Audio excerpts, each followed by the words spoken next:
All right, we are live here on a Monday night for the second edition of the Backdoor 3 NBA podcast. Yes, version 2.0 of your favorite NBA show where we bring you, well, everything you need in the world of the NBA and basketball in general. Can't get enough of it. I'm, of course, your host, Colin Morris. Joining me today, Layton Markwood. Tron, how's it going? Man, it's good to be here. Happy to be hosting another episode of Backdoor 3 with you. It's been a little while, but hey, let's give the people what they want. All right, let's get started with our tip-off section of the show where we break down the latest news in the world of basketball. Fresh out of Utah, Rudy Gobert, center for the Utah Jazz, out for 4 to 6 weeks with a facial fracture. Just out this morning, KD wins GQ Champion of the Year. Got a nice, super smexy GQ cover to go along with it, along with Colin Kaepernick as Citizen of the Year, Gal Gadot as Wonder Woman of the Year. So some high company for Kevin Durant. Wait, is that seriously what it was? So true. So I woke up to it. I was scrolling through my stuff and it was like this awesome picture of Colin Kaepernick that looked like he was ready to like go on like a protest march. He was dressed in his all black suit or a funeral, whichever. Like he just looked ready to go, hair all poofed out, and KD just looking like he's always ready to bring the swag, as he always does. And we got a little drama, which is actually fuming over right now. LeBron and versus the entire New York Knicks organization, seemingly taking shots at their GM, Phil Jackson, who did not pick former North Carolina State point guard Dennis Smith Jr., instead allowing him to fall to the Dallas Mavericks, and them, being the Knicks, taking French star Frank Nicatalia. Let's go with Nicatalia. That's what I'm just going to roll with, how to say his name. Frank. Let's just roll Frank. Yeah. So, I mean, I talk about KD winning GQ Champion of the Year, but there's not really much behind that. I mean, you could have most made-up award I've ever heard in my life. And it's also like they probably had their editor was like, yeah, we just can't pick Tom Brady again. We've had Tom Brady too many times, so I guess we'll let Kevin Durant. It was between like Tom Brady, Sidney Crosby, who's probably won the award multiple times also, and then KD. So, yeah. Or Jose Altuve. I'd have given it to Jose Altuve. Maybe Justin Verlander. You know, you probably should give it to Justin Verlander. No, if you're going to give it to one, you got to give it to the other. So Right. Verlander and Altuve are getting the award. They would gladly be on it together. Altuve was great on SNL if you didn't see it. They brought him up for Weekend Update. I didn't see that. And Leslie Jones, who's a rather large black woman, sat 5'6" Jose Altuve on her lap. Oh my God. Yeah, Leslie, she's got to be like 6'2", man. She's tall. She's hilarious. It's absolutely hilarious. But I'm real interested in this LeBron versus the Knicks stuff, because I feel like LeBron shouldn't do anything to tick off anyone that has anything to do with the Los Angeles Lakers if he wants any possibility of going to the Lakers. And I feel like starting stuff with Phil Jackson probably isn't the best idea if you're LeBron James, because there's probably nobody in basketball more respected than Phil Jackson outside of Michael Jordan. But he's respected because of Phil Jackson. But you don't think the last like 3 or 4 years took a serious dent in Phil Jackson and his? Did the Charlotte Bobcats put a dent in whether or not you like Michael Jordan? Like that? Nope. Did they? At least he drafted Kemba Walker. Like at least he's done something. I guess. But then you look at everything else, and I still like him. He drafted Michael Kidd-Gilchrist for some reason. You can say what you want. I hate him. Malik Monk draft looks pretty good. Yeah, it looks like they got a steal. I saw him live. That boy can just get his shot. If he wants it to go in, that ball's going in. It's unreal. He's so fast, and he can run the point too. He reminds me a little bit of Jamal Crawford in a good way. Well, I mean, I think my favorite part of the LeBron story is that They're in MSG tonight, and historically, that is LeBron's best place to play at. Like, he kills the Knicks at Madison Square Garden. So I'm what's the score right now? Because I feel like this is going to be one of those games where LeBron drops 50. Let's check. Yeah, I agree with you. But the Knicks are winning by 16 right now. All right, and LeBron has 6 points, and it's almost halftime. So how many fouls does he have? That's the better question. He has 0. So he's just not playing hard, I guess. Wow. And also, update for all you South Carolina fans out there: the women's basketball team live on ESPN2 taking on Maryland. They are up 78-60 with 7.5 left in the fourth. And in Puerto Rico, the South Carolina Gamecocks are taking on Puerto Rico. The South Carolina Gamecocks men's basketball team taking on Western Michigan, up 17-13. 10 minutes left in the first half on SEC Network. Maybe we'll be out of here to catch the end of the second half. Hey, one more South Carolina update. I was looking at the Clippers numbers earlier, and our boy, Sin City, Sindarius Thornwell, has started 2 games now this year. Sindarius. And he's playing like 15 minutes a game. But, I mean, obviously, with all the injuries the Clippers are going with at the guard position, Sin's getting a lot of look out there. Well, one of my biggest questions watching Sin in college was that he always had that move where he could just take you in and then put the ball over your head and bank it in Kyrie style. And one of my biggest concerns was that, well, is that play going to work in the NBA? And it's working. They can't block it. He's got the 3 going, too. He's shooting 40% from downtown. He's not getting respect. It's like, watch your tape, guys. Watch your tape. Well, he's playing, like, overly aggressive, and he's on the verge of fouling out every game. Like, anytime they give him serious minutes, like, he's up there. He's getting 4 or 5 fouls a game. I mean, he's still getting his steals and his blocks, but definitely still trying to figure out his footing in the NBA game. Well, that'll do it for the tip-off. Let's roll into the first quarter where teams are going streaking. That's right. Actually, wait, don't you want to talk about Rudy Gobert a little bit? Not really. Like, he's just going to provide, like, he's just going to be out for 4 to 6 weeks. It's the West. Honestly, doesn't look too strong right now where they are. Well, yeah. So that's why, like they're 6 and 7. Yeah, like before he went down, they were already kind of fading out. And we talked about our projections earlier, and neither of us were too high on the Jazz. In fact, I don't think either of us had them make the playoffs. Just because I didn't like them because they lost Exum for the year, so then they had more questions at the guard spot, and now you have more questions at the center position. So now it's like, guys, you got a lot of question marks for me. Well, the big issue with the Jazz starting 5 is that they don't stretch you out very much because Rubio has never been a good 3-point shooter. Gobert, and the fact that they play Gobert as a big and they play Derek Favors as big, neither of those guys can stretch the floor. But it'll be interesting to see how they play when Favors slides into the center and they go more small ball. They had Cephalosha starting last night. Yeah, and I don't really like that you have to force a 4 to play the 5 the whole game. What makes the stretch 4 work is when you can make a mismatch happen, but teams can exploit a mismatch when it happens the entire game. So you're going to either see him get plastered in the post. Well, Favors is a big dude. Like, he could play center. Right, but he doesn't play center. That's not his skill set. That's why he doesn't play center. So you're going to, I mean, you can see if maybe he can adjust, but we'll see over the first couple of games how it works out. This conversation would probably be a little bit better once we have like 4 or 5 games without Gobert to worry about.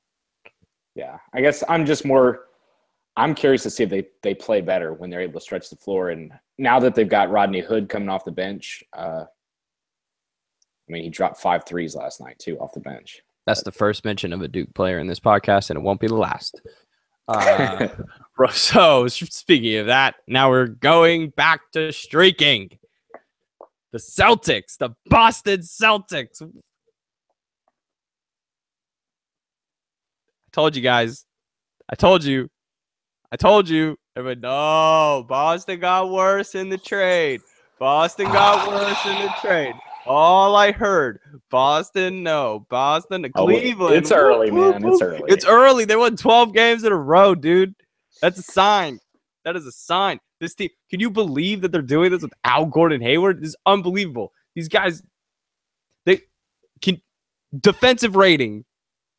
Marcus Smart, Jaylen Brown, and Kyrie all in the top 5, and Marcus Smart and Jaylen Brown are tied for first place in defensive rating in guards. Like, these guys are coming out and doing exactly what everybody said they needed to do to be successful without Hayward. And Tatum's playing out, balling out. He is. He looks like a third-year veteran right now. Exactly, and I think that's because of the maturity of his shot. I don't think he's a very mature shooter. As in, he doesn't force things. And Jaylen Brown can almost guard the entire floor. Like, aside from a center, Jaylen Brown can play against either guard spot, either forward spot. He reminds me of Iggy. He's a 20-year-old. He's up probably like 30 pounds to get to that. Well, no, just the way he plays. He's scrappy. He can guard any position. You put him in the corner, he'll knock down the three. So. But I think, Celtics. I mean, other than Kyrie and just what he's been doing with the basketball, like, he's starting to make, like, Steph Curry, like, dribbles, like, from a couple years ago where he's just going through everybody's legs and it looks like he has no clue what he's doing. But he actually has pretty clue what he's doing. Yeah, it turns into a beautiful lay-in or alley-oop. But Al Horford is playing out of this world, dude. This is exactly what the team needed. They needed him to pick up the slack, to take it so that he could slide into that second role on the team, to be that second man and not force one of the younger guys to have to take on the responsibility. Him taking on the load is a big help to this team. Yeah, having Horford as the number 2 ball distributor over like a Marcus Smart has made them exponentially better than I was expecting. I like Marcus Smart. I've never been a big Marcus Smart guy. I mean, he can play defense, but dude, offensively, he's just. I know, but remember when Isaiah went out last year? He looked so good. When Isaiah went out last year in the playoffs, he took over and he was actually running it. So that experience was good for him. If anything, that whole playoff run made it better for them this year. See, but he was awful in the Wizards series, and Olynyk bailed them out in that series. But Marcus Smart, and then they got rid of him. Marcus Smart did everything he tried so hard to lose those games because he couldn't stop Beal or Wall, and then he did nothing offensively. Well, there's one more team going streaking. That's right. That's right. Warriors. They've come out to play. I told you they'd be fine, dude. Come on. 6 straight wins after losing. Just make it Pistons. Make it a Baker's dozen. They'll get 13. They'll get 14 in a row. This is the team of the third quarter. They are trashing teams in the third quarter. They beat the Sixers last night 36-14 in the third. What? Yeah, I was surprised when the last time we were talking. I mean, I guess it was like a couple weeks into the season when we were talking, and we were kind of talking about the Warriors letting down a little bit. But it was just the turnovers. It's your squad. It's the turnovers. The thing I've seen consistently that makes this Warriors team lose is the stupid mistakes that they make. Like Steph, you don't have to make a da-da-da play every time you touch the ball. He's always going to try. But he doesn't have to. That's the problem. He needs to realize he doesn't have to, but he will. He'll make a stupid pass every game. Well, it needs to be cut down. What needed to be cut down was 12 turnovers a game. Past couple of years, the problem is Warriors have 7 turnovers in the first half. They're down by 16 in the third quarter, and then have to come out and win a grinder in the fourth. Yeah, it's not this team anymore. Like, this team's like, no, all right, we came out in the third quarter, take some of Michael's secret stuff in the halftime, and come out in the third quarter and just take kids down. This team has no mercy for anyone. Like the South Carolina hype video says, trespassers beware. To enter is to sacrifice. Because if you're coming into this Warriors team, you kind of figured it out, is that teams come in and you're either A, in Oracle, so you want to show out because you're probably on TV, and you want to give it your all, and they're pushing 85, 90% in the first half. And then the Warriors come out, and the Warriors are just like, nah, not really feel, 50% in the first half, kind of just strolling along. And this year, 50% is good enough for them to be leading into halftime. And then they come in the second half, and then they pump it up to that 85% effort, maybe some maximum effort at times, and they just trash you. Like, I still haven't, like, the only team that I thought was going to be able to hang with them this year is the Thunder. And the Thunder are like, it's Miami year one there. And I hope they give it more than 1 year. I hope Paul George stays. I hope Carmelo stays, because to watch that team develop over a year and to be able to have a free agency period to bring in some vets, because they need a backup point guard. I don't care what you say. Need a real backup point guard. They have one. PJ Dozier. Right. You actually have to let PJ Dozier play in order for him. And he's not even a point guard, though. He's a forward in the NBA. They haven't classified as a forward. He'll probably play a majority point guard in the G League, but yeah, man, G League. Is there G League pass? Is there G League? I feel like it should come with NBA League Pass. Like, yeah, and I mean, it probably does, to be honest. I don't not like the G League. I honestly love the Summer League. I love the coverage that Summer League gets. Well, the Summer League is so much different because it has so many guys. I mean that kind of atmosphere. Going to be NBA players. Right, that kind of atmosphere you get where you're just watching guys in a gym, which is essentially what the G League is you're seeing guys and there's like wherever they can play. I know the Santa Cruz Warriors play at Santa Cruz, UC Santa Cruz, but still, like I love the.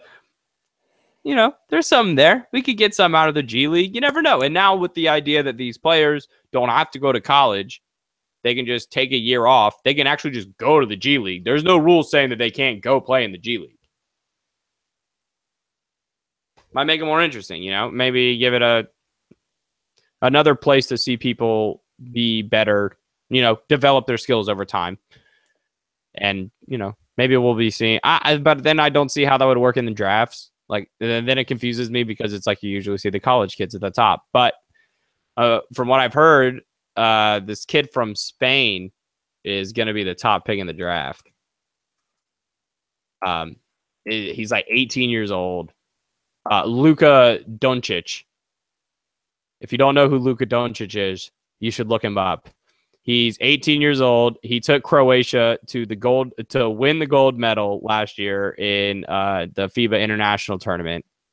And he's the youngest person to win the Spanish League's MVP at 17.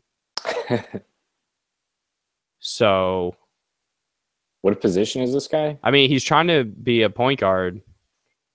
He's 18. Spain, man, they're always churning out point guards.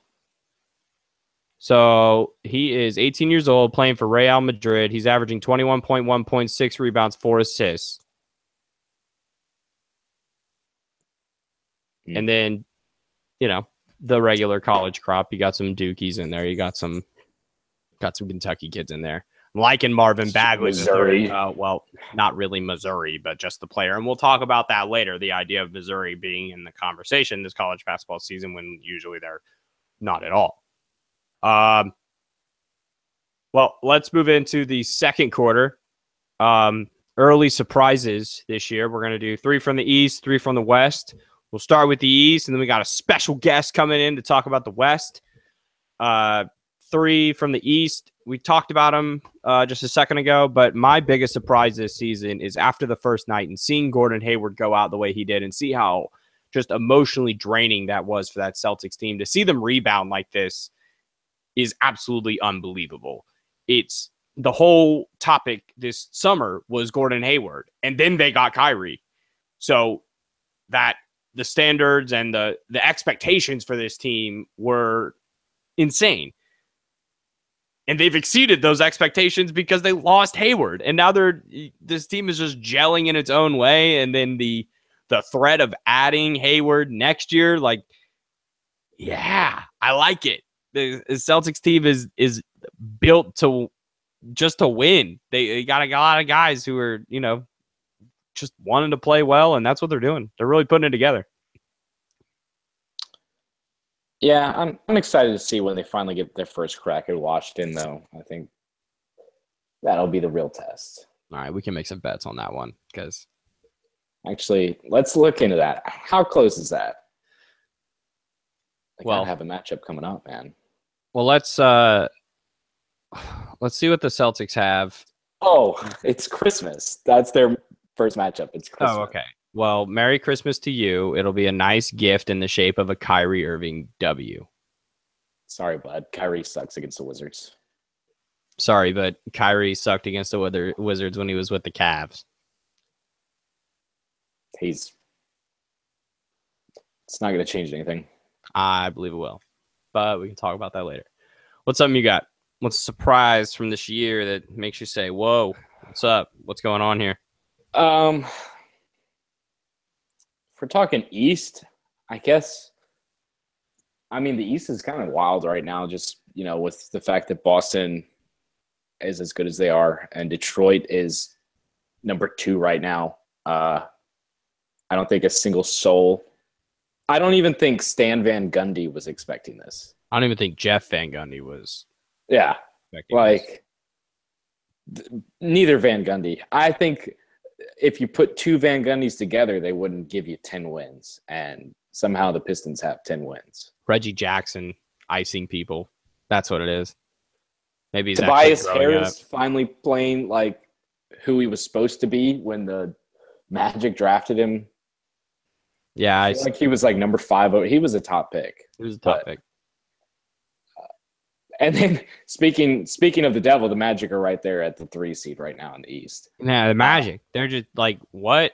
And luckily for them, Jonathan Isaac's their number 1, their first round draft pick this year, went down pretty hard on his ankle the other night. And luckily he's only going to miss one game, tonight's game. They were scared it was a broken ankle, but it was just a small bone bruise. Going to do a little rehab, and he'll be back this week. I like him. He's a solid shooter. One of those tall guys that, you don't really, you let them evolve. I feel like there's one of those guys that you let them get a feel for the NBA game themselves and let them mold themselves rather than a coach forcing them into a role. Let the rookies kind of do their own thing, kind of like what Brad Stevens is doing in Boston with Tatum. And Tatum tends to, like I said before, he's mature for his age when it comes to decision making. Yeah. But you got a lot of young guys down there and a lot of old guys. You got Mo Spates down there. Love me some Mo. Mo buckets. How about Aaron Gordon, man? Aaron Gordon. How to shoot threes. Like, he was like, I see you over there, Blake. Everybody calls me Lil Blake. So how about I actually develop my jump shot at the same rate you're developing your jump shot? So yeah. And that just gives him an even deeper threat. That makes him a more offensively deep team in terms of what you can run as a team. But if we're talking about biggest surprises in the East, it's ridiculously early right now, but Milwaukee and Washington have vastly underperformed thus far. I would hold the Milwaukee talk until we see what this team's like with Eric Bledsoe. They looked great the other night, and they won. I think they're 2-0. With Bledsoe. So I would hold on the Milwaukee talk, let them kind of, because without Jason Kidd having to throw Malcolm Brogdon throw him into the fire, so to say, and have him kind of also be carrying some of this Giannis expectation because he's the primary ball handler on that team. Bringing in a vet like Eric Bledsoe was the best thing for this team to do. It opens up the floor. He's a great passer. He's crazy athletic. They call him Lil LeBron. He's jacked. He is swole. And he's great at diving in. Remember how D Wade will go in to the paint and then get that good pass out and boom. Hopefully you got dudes there that can hit the shot. Chris Middleton, I'm looking at you. It's time to step up for your boys. Dropping 35 on Charlotte and losing doesn't help anybody. Yeah. So, I mean, but then you go to Washington, who here's the problem with Washington this year. Let's hear it. For whatever reason, they feel like they are the best team in the East. They think that aside from Golden State, there isn't a team better than them. And they think that just because they took the Eastern semis to Game 7, that like they're everything. And for some reason, they just feel so entitled right now, and they just seem to be sleepwalking against opponents and playing to whatever skill level they're up against. I feel like it's just because they follow you on Twitter. They must just follow you on Twitter. During the summer, it was just you. They're like, wow, we're the best. We're the best team in the NBA. There's nobody better than us. I never tweet about the Wizards. I never really tweet about my teams. In your mind. Yeah. They must be tapped in. No, but like, okay. So Cleveland, they were down the whole take game. The glasses off. It's real. That's a loss. And then somehow we got destroyed by the Mavericks the other night. Like, just Dennis Smith Jr. picked us up and dropped us. Every other game, we've had a large lead heading into the fourth quarter, and then 3 of those games, the Warriors, the Lakers, and I'm blanking on the other team, but the Suns. We had a 22-point lead against Phoenix at home heading into the fourth, and then we just let it slip away. So guys had too much fun in Los Angeles. What do they say about Friday in Los Angeles when you play on Saturday night? You don't remember it. They're falling asleep out there. They're sleepwalking through teams. They're talking all this crap and not backing any of it up. Markieff Morris he hasn't really fit himself back onto the team, and the bench is still not producing like anybody thought it would. And all you needed was last year's team to show up, because last year's team's the first seed in the East right now. With the way that the East is playing, that team, the way that they were playing last year, has every opportunity to be the best team in the East. And with the way that the Cavs are playing, you had an even better opportunity to take advantage of that, and they're not doing it. No, and like, where does the change come from, Layton? Like, I mean, what do they have to do? Their starting 5 unit is still one of the highest rated units in the league, and they're the second highest scoring team in the league, behind your Warriors. Wow, that sounds like your fantasy team. We won't get into that. But I mean, right now the Wizards they're up by 15 on Sacramento right now. But what do I think needs to change? I think Markieff needs to go to the bench and Oubre needs to start, because Oubre, he's more dynamic. Yes, yeah, I like that. They were getting a good groove going together, and that unit was gelling. I mean, obviously the fourth quarters, they kind of fell asleep. But I'd like to see what the team would look like with Markieff coming off the bench and bringing that kind of physical presence. Because he's better at creating his own offense than Oubre is.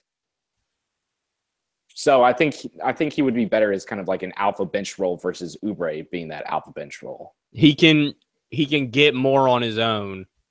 Yeah, because he can do anything from the post, and he can still, he can hit his threes. And I said this about Harrison Barnes when he was with the Warriors, that Harrison Barnes is much better at being the worst player on the court than being asked to be the best player on the court.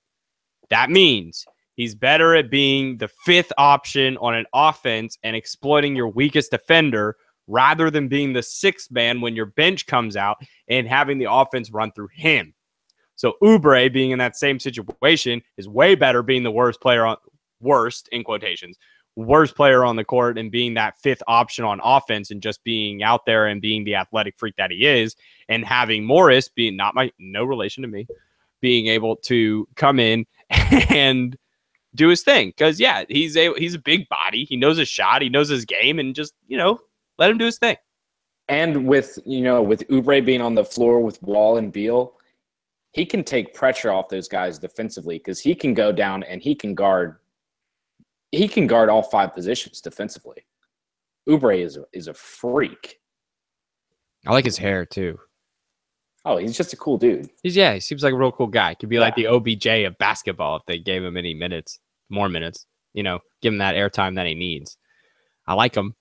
I like, the Wizards, you're kind of built to last. But joining us on the hotline, coming in for a fresh take on the ring on the not Subway fresh take hotline, all the way from 6 miles away from where I'm sitting right now, Michael Kinslow joining us. What's up, bud? What's going on, gentlemen? Feels like Wednesday up in here, but it's Monday. Dude, we finally made it the Backdoor 3. There's 3 of us now. Well, I kind of liked that the whole point of us doing, all the numbered stuff was that we were doing what didn't make sense. Yeah. But this makes even less sense. So let's keep it rolling. Michael, what is up with the Nuggets, dude? What is up? The Nuggets are balling again. That's what's up with the Nuggets. All right. 3rd in the Western Conference right now, sitting at 8-3, 2 games back from 8-5. Sitting at 8-5. My bad, 8-5. I was about to say 2 games back from your 10-3 Warriors. That's where the 3 came from. But I mean, so far they're balling pretty well. They're putting a lot of points up in a lot of games. Currently, I got the stat at averaging 107 a game. Not playing defense. They're going back to that George Karl style of basketball. Put some points on the board. Don't worry about anything else. Your beard's ruffling the mic a little bit, bud. Oh, is it really? Yeah. We're just gonna move that then. Beard problems. That is beard problems. Like, what do you do with the microphone? It's just in the way. I don't know what to do with my hands. But just put them down by your side, Ricky. Just put them down by your side. Put them down. Worry about those later. Just put them down. But Jokic. Dude, the man is an unstoppable force. He's leading the Nuggets in almost every single category. Like the Joker's averaging 17.2 a game, 12 rebounds, and 5 assists a game. That's what he's averaging. The only people on the team that are beating him in other categories is Gary Harris in steals and Paul Millsap with blocks. So the man is pulling the weight for the majority of the team. I'm going to move it up. Really? Yeah. Like, let's just try this. Yeah. Let's just try this. We're just going to completely take the headphones out. There you go. Trust that Google Pixel magic. Power move. You know. There you go. That's fine. He was named Western Conference Player of the Week, averaging 22.7 points, 13 rebounds, 5 assists, 2 steals, and a block per game. The Nuggets were 3-0. Yeah. He has a great nickname. The Joker? The Joker. You can take that from Djokovic. Yeah, you can take it. It worked. You can take it. No, it's also easier to say the Joker than his actual name. So yeah. Wait, where is he from? Serbia. Yeah, it's Serbian. Is that where Novak is from? Yes. Yeah, I think so. Actually, yeah. He's Serbian. So, but I mean, the man's balling, Colin. Life's a circle. Everybody's connected. Everybody's connected. Yeah, but he's showing out, man. Like he's showing out. I mean, this is what we saw from him at the end of last season when he came back from his injury, when the Nuggets were leading the NBA in points. I mean, he was out of his mind then, and now the biggest change since then is trying to integrate Paul Millsap into the Nuggets system. That's pretty much the biggest and one of the only changes that they really made. And it hasn't even been a problem. Yeah, and that's the thing. That was what was surprising to me when I talked about them during the beginning of the season when we did our preview, was that I was wondering how long it was going to take to integrate Paul Millsap into the system, because once they did, y'all were going to be really, really good. And you did it in like 2 weeks, and now you're really, really good. Paul Millsap is already averaging like 15 a game. Like he almost had a triple-double 2 nights ago against Orlando. That's the round. He was like two assists and two rebounds off of a triple-double or something like that. But he's averaging like 15 a game, like 5 assists, like 5 rebounds. Like he's got good numbers. And we're only 13 games into the season. Yep. Right now, he's got so much more time to try and gel with this offense, because this is the first time in 3 or 4 years he's had to learn a playbook because he was with Atlanta for so long. Yep. So you gotta give the man some time to learn the playbook. And the Nuggets offense isn't really, sit back, shoot threes all day. Let's get the ball to the unicorn. You got to move the ball. Like, they're all about moving the ball. They're not going to beat you shooting the three ball. They're moving the ball to try and get into the paint and take shots within the paint to beat you. Is those fast break points, those points in the paint, moving the ball. And Paul Millsap, as he's the shooting guard or no power forward, he's power forward. Once he learns to work in all of that movement, he's gonna be fine. And so far, it's shown. There's actually a really good article on him on NBA.com where last month the numbers aren't too crazy difference. The biggest number is the assists per game went up by like 4.5 between this month and last month. All the other numbers pretty much stayed, consistent, about 15 to 17 points a game, getting about 4 probably rebounds, dropped 5 from rebounds. hero ball, not having to play hero ball, Now he doesn't have to be the sole man carrying Right. the Hawks, Right. every game. So he can just kind of sit back.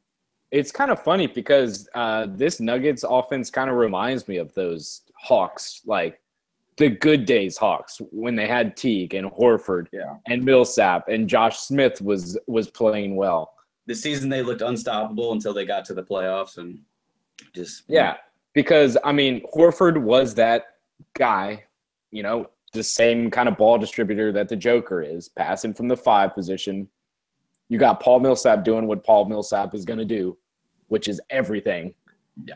Like, he is the ultimate NBA glue guy. It's like him and Andre Iguodala. Like, I can't think. Colin, you got any other names out there that just like are ultimate glue guys? Everybody. Do everything well? Ultimate glue guy. I would. Oh man, put me on the spot. Maybe Chris Paul. No, because to be that glue guy, you have to be able to guard multiple positions. Yeah, that's true. You know who's an underrated one? Al-Farouq Aminu. Underrated glue guy for the Blazers. He's just not good enough offensively to be in the same conversation. Right, but he does. Yeah, he's well-rounded. He's that circle we were talking about. So, also, you could probably throw in Luke and Mbamute in there as well. Yes. Either one of them would work. I feel like they're the same player. Mbamute and Al-Farouq Aminu. They're basically the same player. No. But what else in the West, Michael? Other than these Nuggets, Layton. Other than these Nuggets, what? Like, guys, there's the basketball world. I would have to roll with the Thunder. What is going on in Oklahoma City, Layton? I don't know. I think it's just more of they just haven't gelled yet.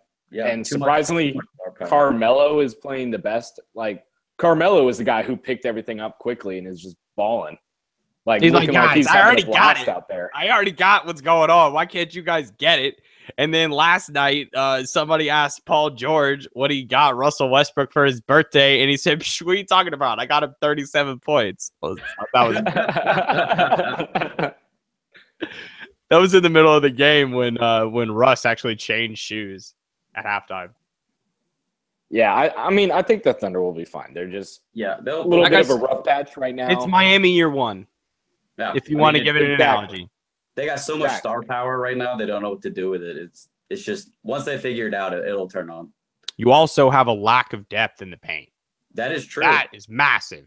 They have to go out and get somebody. I'm surprised they didn't go get Greg Monroe. If the Bucks had Greg Monroe out on the table like that, well, Monroe is still like Phoenix is gonna cut ties with him eventually. So he could move, and I think the Thunder would be a great place for him to land. Because right now, Steven Adams is not going to be able to carry that paint for that team for the entire playoff. And Melo is not going to play the 4 like the way you want somebody to play the 4 in the playoffs at all. No.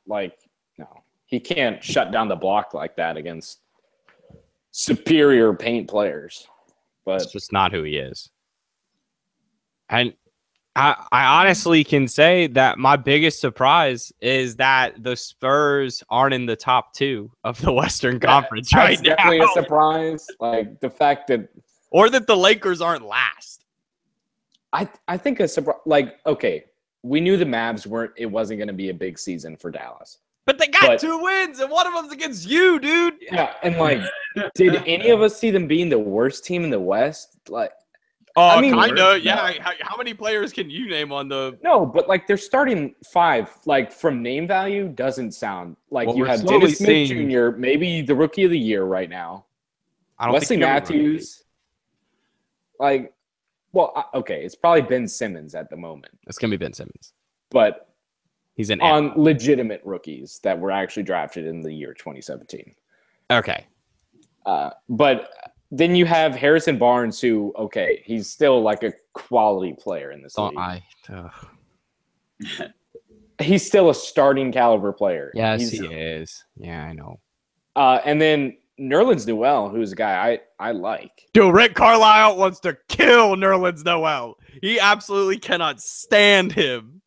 He is so frustrating. Like, please, God, if you put my mind into Nerlens Noel's body, I would average 30, 20, and 10 a night. There is no reason that child should not be tearing it up, especially who's with Dirk. really like holding this team down. It's Dirk. Yeah, because it's Kobe. We're seeing this. You have to be able. No, I mean Kobe in his last years. It's Brett Favre playing his 3rd year for the Vikings. Okay, yeah, he's old. All right, it's dude, please get off the court because. Did you see him get juked by LeBron? How can we even call that juked? Like LeBron took one step and Dirk his ankle twisted and he just went the opposite way. But Layton, why is he playing 24 minutes a game? Like, that's not even that much, like for a starting player. But it's for him though. I mean, he's ancient. Yeah. Why? No. The better question is, why is he playing? Like, get this man off the court. Like, Dirk, go make some weird German rap videos or something. Like, get out of here. Just go live on a beach. Yeah, he could. Money. He can't really. I think it's nostalgia right now, and like he's trying to be the only guy from that generation to hang on. Kobe's gone. Tim's gone. KG's gone. Tony Parker might as well be gone. KG's gone. Like, Steve Nash. You know who's gone. still here? The Jet. Jason Terry is still here playing for the Bucks. He is hanging in there, chilling on the bench. You know, when Giannis comes around for a high five, he's like, eh. And he it's can jump Jason that Terry high at Giannis's head. And Vince Carter. Like, right. Yeah. And Vince Carter. Vince Carter's like, guys, I could still shoot. Get out of here. Well, you know what? You'd be crazy if Dirk would be the first player to go straight from playing in the NBA to go straight to playing in the Big Three. That would be awesome. If he was just like, fine, you guys don't want me around anymore? Peace. I'm out of here. Let me go play for the Big Three. That'd be sick. Speaking of Big Three and speaking of peace, Meta World Peace has signed up for the Big Three. And the truth. Oh, not the truth. Allen Iverson, AI. He's back. He's back for year 2. He's back. Which is kind of surprising considering how that season ended and the suspension and the lack of... It didn't seem like AI cared at all about the Big Three, but he's back. I'm happy he's back. I want to see, like, I think he was worried that, you know, people weren't going to watch it, but people watched it. I watched it. Oh. I loved it. I thought it was so much fun. It was something different. I'll get my basketball any way I want it. If it's June, I'd rather be watching the Big Three. Right. Or not June. I mean, if it's July, it's more fun. Like, we now have like this little... Basketball is now officially a full year sport. It never ends. And it's old stars playing on a condensed court. So, right, like, exactly what you want. It's still like skilled basketball, you know? Right. And the guys aren't, you know, leaving all their energy out sprinting down 94 feet. Right. And you got the 4-point shot. What's more fun than AI? Now AI is just going to be sitting all summer and all winter waiting for the season. Practicing his 4-point shot. I'm just waiting for LeVar to sign up. Like, let's get LeVar in there. Dude. Oh my gosh. Again, speaking of SNL, we talked about it earlier. Kenan Thompson during Weekend Update came out as LeVar Ball, and it was great. He said, now you can buy LiAngelo's shoes for $725,000 a sneaker. That's right. You can only buy one sneaker at a time. And you know what else these sneakers can do? They are a full 100% chicken roticizer. And they will cook you chicken. And then you heard a ding, and he pulls the piece of chicken out. I'm just like, geez, man. My son will rule the world. He's like, they haven't lost a game. Well, actually, they've lost 8 games. They haven't lost a game. He's just refusing to, refusing to believe it. Well, Michael, you want to stick around for our last topic? Get a little? Sure. May as well. Well, we're going to play a little game of Would You Rather. Ooh. So, first, would you rather be a top recruit and be the star in college on your own team, like Ben Simmons or Markelle Fultz were at LSU in Washington, or would you rather be a recruit playing along with other top recruits, like the McDonald's All-American game never stops, a la Kentucky or Duke? Layton, take your pick. Well, like, I like the argument from both sides here. But here's where I see more value as joining an elite Power 5 team where you're coached by a Coach K, or why am I blanking on Kentucky's head coach? Calipari. Why am I okay, so you get yourself a Coach K, you get yourself a Coach Cal. Like, and you're in one of those programs where you're playing with all the other elite 5-star recruits, where you're a national title contender. Here's where I see more value from a guy. You get to learn from those coaches who have seen everything. But maybe the more valuable aspect of this is that you're playing with a bunch of other guys who are probably going to go pro this year or the next year. So your weaknesses are kind of construed. Like, teams aren't really able to pick up on which your weaknesses are, because you can kind of hide amongst those players and you can have your special moments. And then that's when high NBA executives say, look at that guy. He's got a 7'3" wingspan. Did you see that put-back dunk he had? Where the dude, could just be kind of sitting back on defense, sitting back on offense, just set a little pick and then roll to the rim. Michael Kidd-Gilchrist. Nerlens Noel also. Like, Nerlens Noel. 2 Kentucky players. Like, Kentucky's the one where I see that being the issue. At least for me, because Cal is the best coach at seeing, like, this guy can't do that. I'm not going to put him in that situation. He knows what he's bringing in with his players. Yeah, and so you can get all the recognition in the world, and then that jumps up your draft value. Where if you're a guy like Markelle Fultz or Ben Simmons and all the limelight is on you in one of those smaller schools, right, everything is on you and people see everything. And do you remember all the hate Ben Simmons got throughout that year when LSU was kind of faltering? It wasn't his fault, right? It wasn't even his fault. He was doing everything he could. Like, right. Tim Quarterman's not even that good. I mean, he's in the NBA now, but like, he's not even he's not amazing. But he wasn't enough to be a second man in the NCAA. And you're in the SEC and the NCAA, which now means something, which is nice. Yeah. Thanks, South Carolina, for helping the value of the SEC. Right. They've done nothing but help. Yeah. Okay.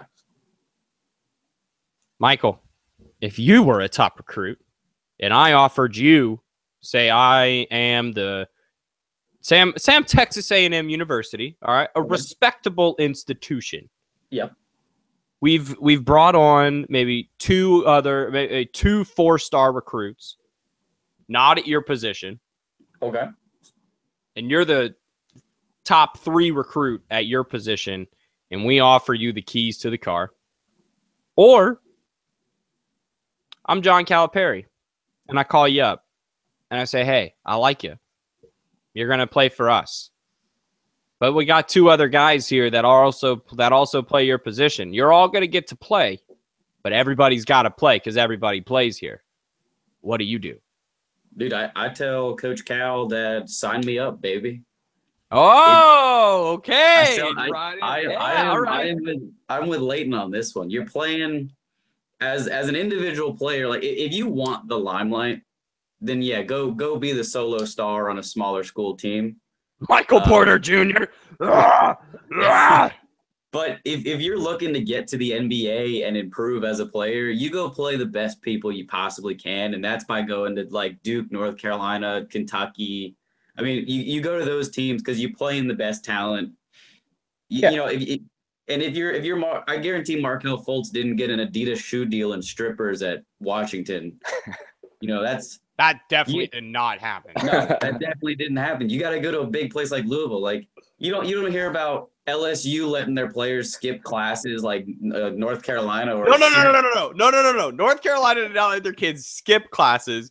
North Carolina made a class in their course catalog that you could sign up for and you would automatically get an A. There's a massive difference. Which one did Syracuse do? But I mean, Syracuse, they just didn't go to class. That was it. Syracuse, they just didn't. North Carolina was like, come on. And the non-basketball kids found it and were like, we're just going to sign up for this class too. This is amazing. This is awesome.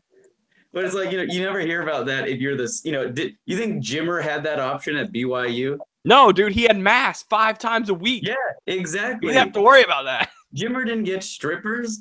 Absolutely not. He's the only person I've ever known to rat on his best friend for having sex. And then that friend also his roommate proceeds to get kicked off the basketball team before the NCAA tournament. And they could have actually made the Final Four that year. If Jimmer was in the same room as a stripper, he would get out his Bible and he would try to convert that stripper into Mormonism. It's like when they make throwing holy water across the room, man. It's like when they make fun of Mike Pence on Saturday Night Live and he says, he sits there and he's like, I can't even be in the same room with a woman. My wife. Like, or he said, like, I can't even watch TV. I have to watch it with a blindfold on. I can only listen to it. Maybe that's what Louisville needs to do is Jimmer is going to be the new head coach, and he's going to clean the whole organization up.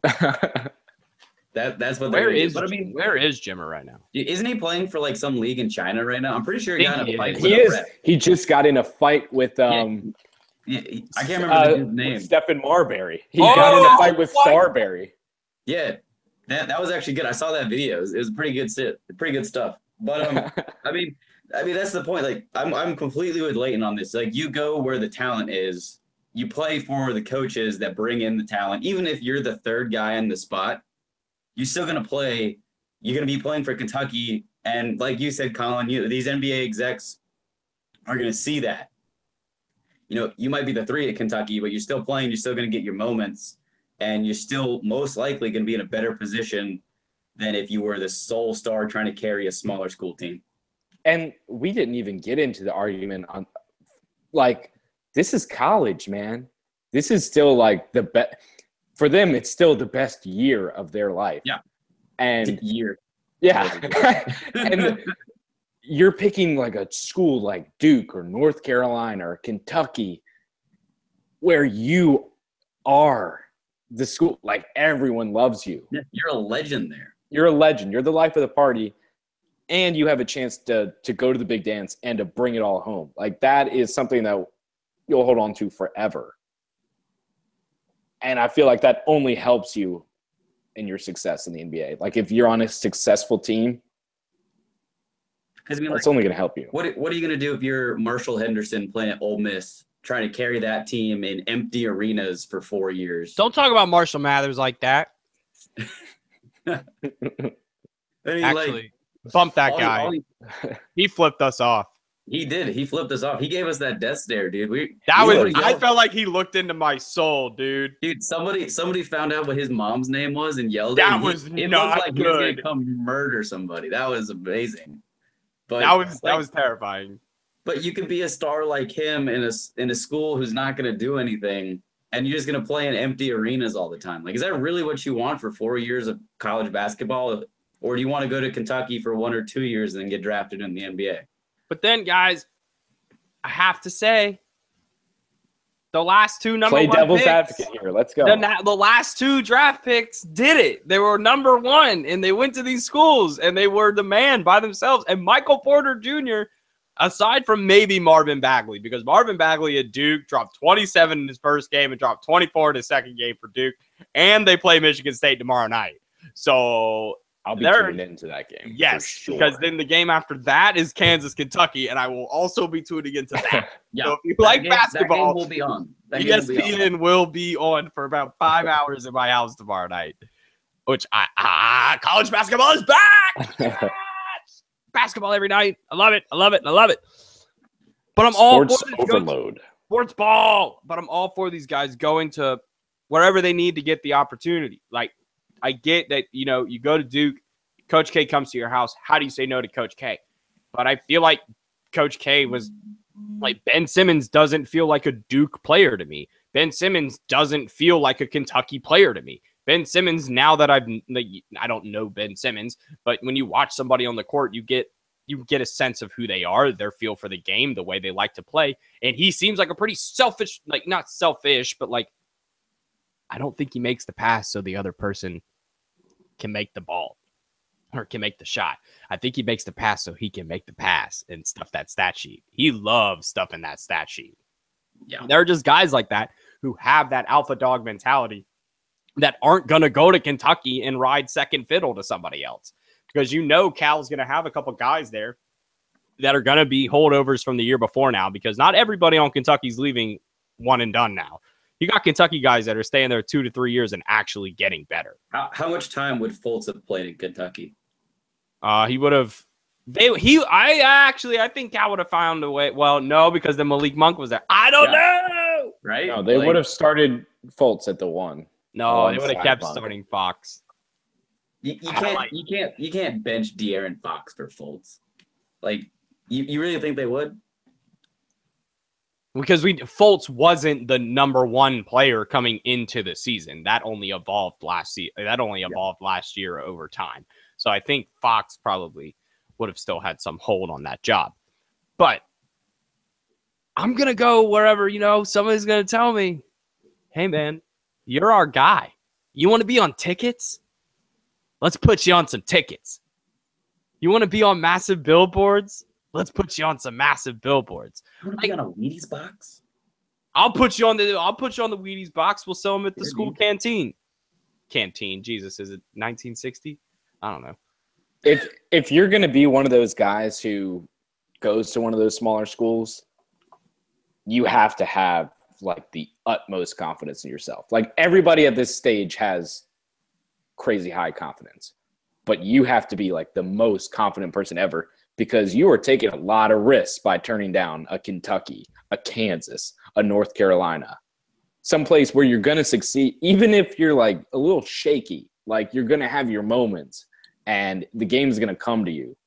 Where if you're out there all alone in Washington and you're playing with a bunch of 2- and 3-star guys, and everybody's watching you at 11 o'clock at night, you know who's making this decision right now? you're going to get forgotten real quickly. who? This is Zion Williamson's life right now. Right? Oh, man, Like, let's talk about that. This is what he's going through. Can you believe I in saw that this the other day. In that case, you should go to the smaller programs. You should go to South the Carolina. local place. You should go home, baby. Go home. All right, stay home. Play The banner up there already for you, buddy. They had an article written in the State about a kid who made a Zion jersey, and he got an article written about himself. Like, Zion's getting free publicity all over South Carolina. I swear, if he goes to Kentucky, I'm gonna be so mad. If he goes to Duke, I won't care because I'm gonna watch him Didn't anyway. he commit to North Carolina like 2 years ago? Yes, Like, and then he decommitted. Yeah. yeah, he keeps like He swapping. committed when 7th committed.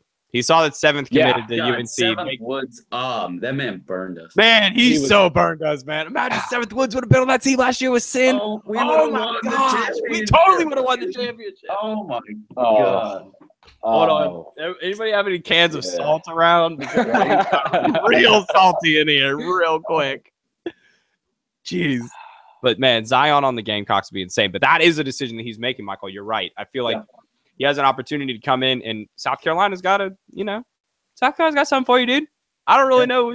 Well, Chris Silva's not really a 3, so I'd be happy to move him over to the 4, let you slide right in there at the 3. You'd be just fine. Silva's not playing 3, man. He's playing 4 and 5. Right. Who's playing 3? But we don't have one. We play 3 guards. We play small ball.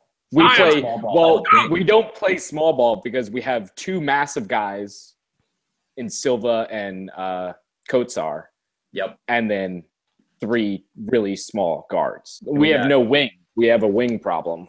We got what? Hassani. We got Felder. Who's the No, third? Felder is suspended for half the season. Oh, is he?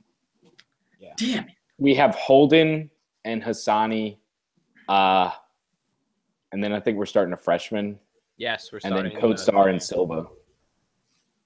But,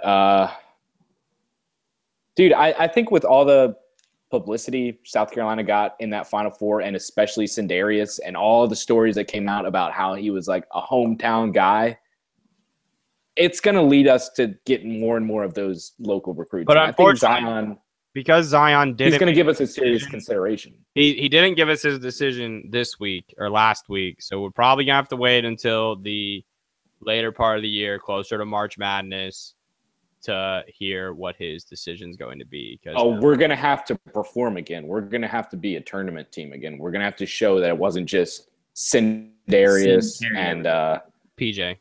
just saying it wasn't just PJ. It wasn't just number 10. Why am I blanking on him? Dozier. No. Dwayne Dwayne Notice, yeah. But yeah, it's an interesting time to be a young basketball player, because I've always had this thought that college, like the NCAA, is handling this thing all wrong. You can do the whole one and done thing, but if I'm always of the mindset that if you're going to go to college, go for 2 years and then put these guys in accelerated programs to at least get them an associate's degree while they're there. I know most associate's degree programs, 4 semesters, 2 years, whatever, go in, get out. Have these guys be able to have something with them when they leave. And then they can come back, get their bachelor's if they want, but make it worth it to come to college. Because, college right now is losing its value for these players because there's other places for them to go. They have legitimate other options. It might not be the right thing to do, but Layton and I were talking about it earlier on the phone. You can just not go to college. Yeah, right out of high school. Go. Not right out of high school, but take a year off, train with a professional trainer, and eventually, you'll go into the league the next year and put your name into the draft. But or you could go play overseas. Exactly, you could go play overseas. Emmanuel Mudiay did that. Brandon Knight did that. No, Brandon Knight did not do that. Brandon Jennings did that. Thank you. There are other options for you, and college has to do something to step its game up. And I feel like, imagine these players at 2 years. If Kyrie Irving had 2 years at Duke, come on. These Kentucky teams, we talk about how amazing they are. Imagine how much more amazing they would be if they all had 2 years to gel together and bring in incoming freshmen. You have deep teams here. And I think college basketball benefits from something like that. And everybody does, because those players do too, because then they can actually get degrees and not have to worry about being Steph Curry coming back and going to Davidson and have to worry about being Steph Curry going to class in the middle of July. I'd love there to be like a 2-year requirement.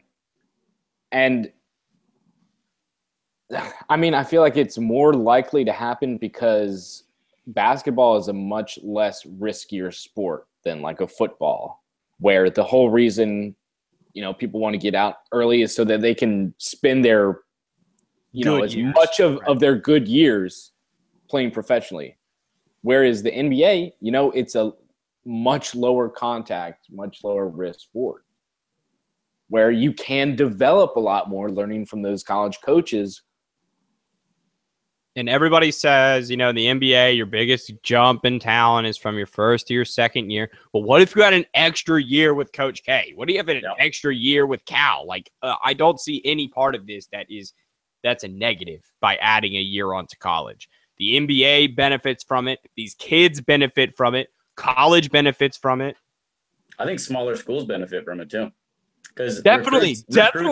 Recruits would go to smaller schools because then there'd be a bigger backup in the talent pool per team. At Kentucky, at Duke, right? So, exactly. Those big teams, Kentucky, Duke, Louisville, Arizona, like all of these teams you constantly hear making the tournament, there's gonna be a backup, and then all of a sudden, all other schools are gonna be getting those kids that might be, you know, the third spot on Kentucky, and be like, you know, maybe I don't want to sit behind someone for 2 years. I'm gonna go be the starter at another school.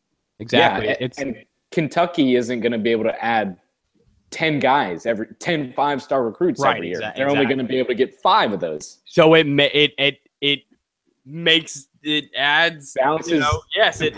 It balances out it makes there was always some thought that like Andrew Wiggins might have gone to Florida State. That would have been insane. Imagine Andrew Wiggins getting to play against Duke twice a year. You know, players like that. You make other schools more appealing. You bring schools more notice, and you bring basketball. You make basketball games better in general, because rather for the first 2-3 months of the season, while we're watching Kentucky trying to figure it out, until usually these Kentucky teams of the last 4 years figure it out right before the SEC tournament, come in the SEC tournament, maybe not even be in a spot to, you know, be a 3 seed before the SEC tournament, and then they come in, be a 2 seed, and everything's fine.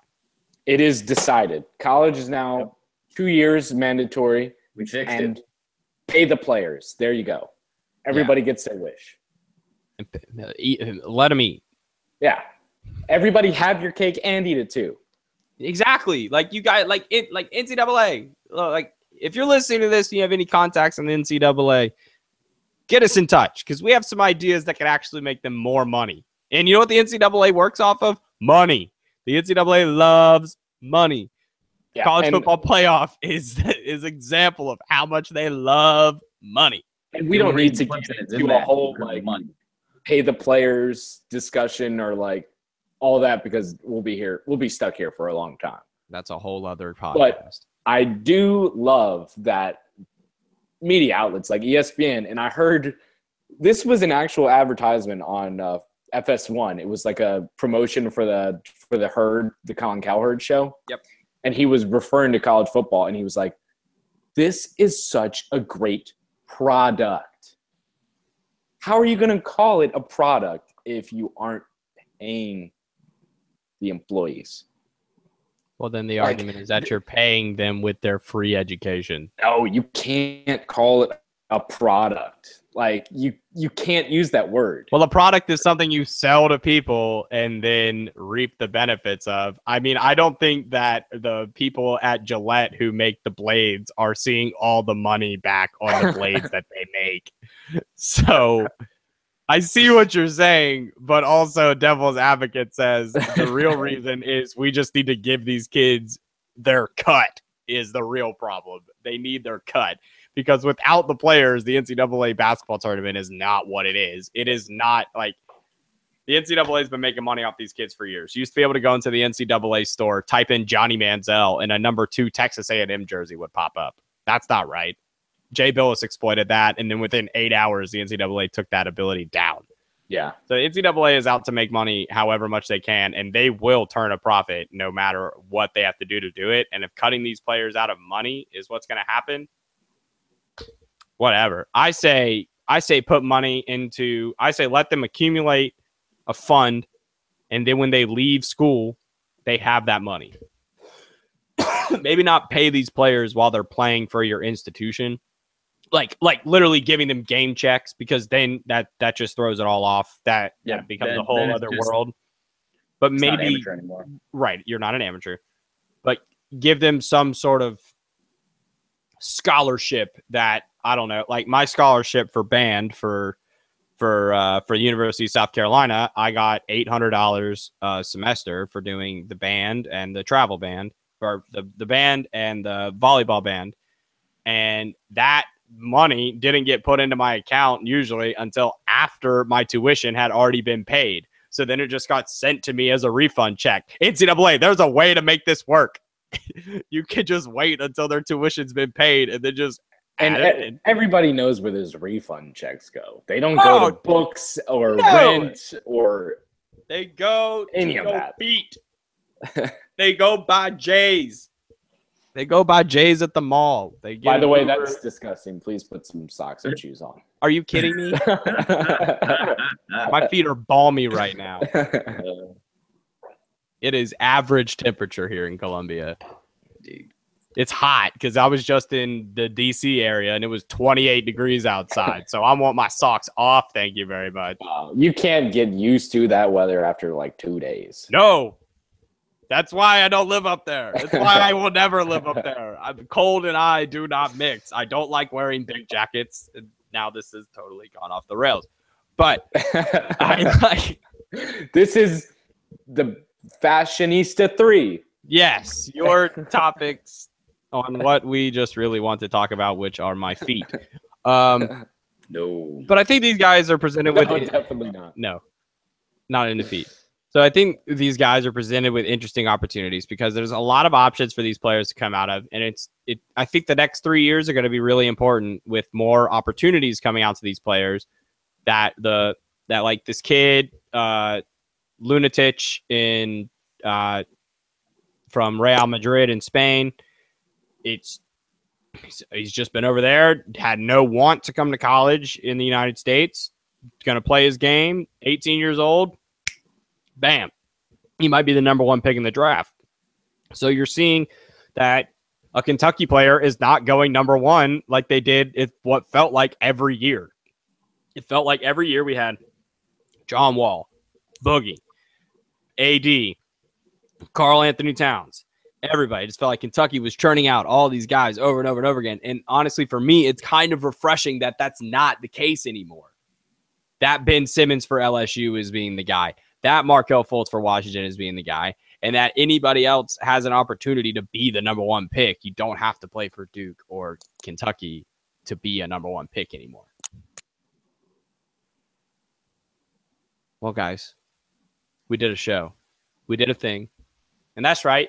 We were only 3 quarters because this is the Backdoor 3. And we do things weird.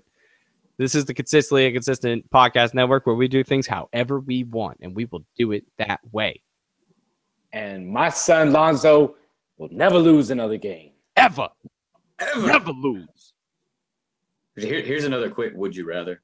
If your last name is Ball, would you rather go to UCLA or have the NCAA step in and get guardianship of you so you can go to a different school? Well, I think the NCAA should have had guardianship because if your last name is Ball, that means you're named after the subject matter, which should fall under. Are you NCAA telling me that the guidelines. NCAA owns the IP of the word ball and that anybody under the cloud with the word ball in their name is hence property of? Okay. All right. All right. Should have been Lonzo Ball with the TM. Oh, my. This player is not affiliated with any copyright having to do with this. And it's so sad that Bill Walton is being forced to apologize on behalf of the human race for LiAngelo Ball. Like, that was one of the funniest things I heard all weekend. He's like, I'm so sorry for this. Like whatever. Wait, what is LiAngelo Walton doing? Apologize about LiAngelo. Well, Walton is on the trip with them. Walton's on the trip. They're doing Wait, Bill or Luke? Bill. Sorry, Bill Walton. Is he working for UCLA now? No. He works for ESPN, and he's the Pac-12 guy for ESPN. Okay. He does he every. was just on their trip to China. He does right. So he was commentating. So he's been traveling with the teams and saying how much of a wrench it threw in. And it's getting political now because the president asked the president of China to, speed up the process. But that probably won't work. Do you think LeVar gave Donald a ring? No! Absolutely not. Absolutely you don't think they're not. boys? I feel like they would be best buddies, yo. Trump is gonna come out in his next press conference and be like, "The big baller brand is huge." Like his next director of communications is gonna be LeVar Ball. He's the greatest. He would never take anything for an answer. If CNN throws a question at it, what do you mean?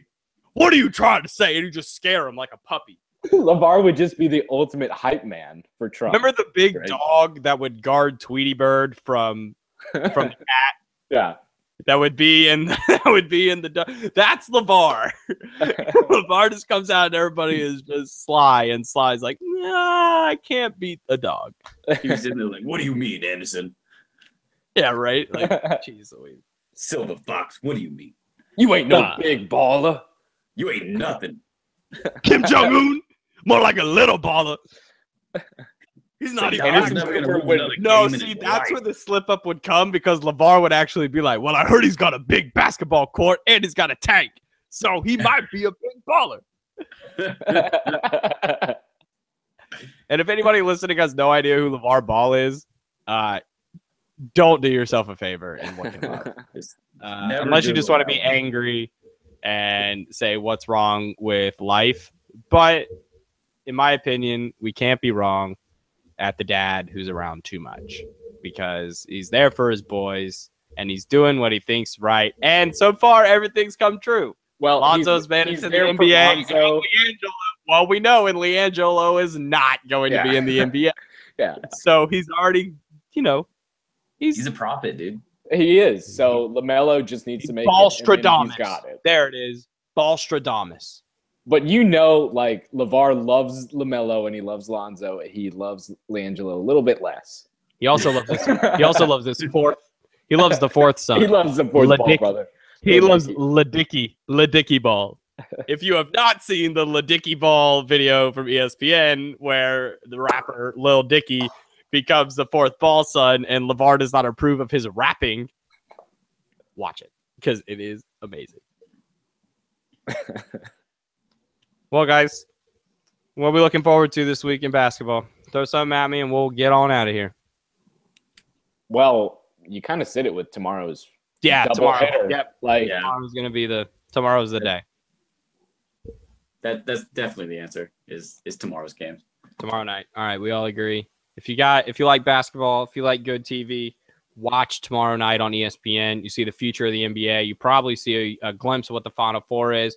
You got Bridges at Michigan State, who's a great player, who's betting on himself coming back this year. Could have been a top 10 pick, maybe top 15 pick last year. Came back to Michigan State to work with Tom Izzo more, work on that game. I see him like a Draymond Green type player. He can really come out, get you. He's a triple-double threat if you really wanted to be, if they let the offense run through in the way it should. And watch out for Marvin Bagley III for Duke if you're watching the game. An amazing athlete, 6'11", can play 3 positions on the court, and is absolutely remarkable in the post with the ball in his hands. Just put it over dudes like he shouldn't be for 18 years old. He's a big baller. That he's going to be. That's for sure. Well, guys, that'll do it. Episode 2, Backdoor 3 NBA podcast. I'd like to thank the boys for rolling up in on a Monday night. Time for a little football action. Michael, people can find you at the usual Chunky Taco. Yep, at Chunky Taco, capital C, capital T. Layton, down in Biloxi. Tron, as some call him. Commissioner, as some call him. Loser in fantasy football, as I call him. Terrible fantasy football player, as most know me by, unfortunately. Yeah, well, I'm Colin Morris, your MC for the evening. And hopefully you've enjoyed this time with us as we've enjoyed it with you. Have a great night, everybody. We'll see you next time. And check out to actually hit like, hit subscribe right here. If you're not doing it, do it. Just click it. Click it. Click everything. Click everything. Comment, like, subscribe, all the things. Help us out. If you like what you're doing, tell your friends. Give us a thumbs down. Give us some hate. Yeah, if you don't like what we're doing, tell us what we're doing wrong. We'll make it better for you. Because if you're actually listening, we're here for you. Tell me my mustache is ugly. I don't care. Tell me my beard is shaggy. I know it's ugly. Whatever. Don't tell me my beard is shitty because I'll come find you. Yeah, that's probably true. Well, that'll do it for us. You can find the 3 of us hopefully on Wednesday night doing consistent sports podcasts, coming at you, bringing you everything you need in the world of sports, excluding basketball, because that's what we do here. That's why we got you on. That's why we got you. We got you on 2 different shows. You're coming here twice a week. And you can also find Michael and I on the Meta, the esports podcast, for all things video game and esports news. Michael, Battlefront comes out this week. Dude, I'm not even hyped about it. Woo! I'm not even hyped about it. You go keep your woos to yourself. Wait, like Star Wars Battlefront? Yeah, Star Wars Battlefront 2. Yo. Yeah. And they actually Star Wars Battlefront 2 on the PS2 was legendary. Dude, that game is legend. I still have that game for PS2. We played that game a lot. Well, We tried to leave, but now we're not leaving. But now we're gonna leave now. So See ya. this is us signing off. Deuces. Have a good night, everybody.